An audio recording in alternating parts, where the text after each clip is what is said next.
Morning friends, এখন অনেকটা late হয়ে গেছে। এখন আমার ছেলে মেয়েদের ডে শিফট স্কুল, তো ওর জন্য আজকে টিফিন বানানো হচ্ছে প্যানকেক।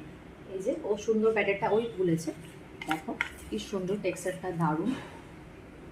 আর তোমরা সবাই জানো প্যানকেক বানাতে কী কী লাগে, তো সেটাই হচ্ছে করছি। দেখো এই যে ননস্টিকে অলরেডি আমি বাটার দিয়ে দিয়েছি। ছোট্ট ছোট্ট করবো, বিকজ ওরা টিফিনে নিয়ে যাবে, তাই জন্য বেশি একটা বড় করবো না।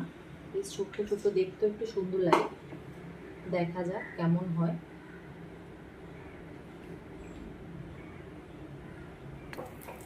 ছোট্ট ছোট্ট কি সুন্দর সুন্দর দেখতে, ছোট্ট ছোট্ট প্যানকেক। আমি যখন ঘরে করি আমি ইনো বা বেকিং সোডা মানে পাউডার যেটা সোডা ইউজ করে অনেকে, আমি ওটা দিই না, কেননা বাচ্চা খাবে, খুব একটা তো ভালো জিনিস নয় না, তাই আমি ওটা ছাড়াই করি। ডিম দিয়ে খেতে সত্যি খুব একটা খারাপ হয় না। একটু মধু আর বাটার দিয়ে দিই লাস্টে।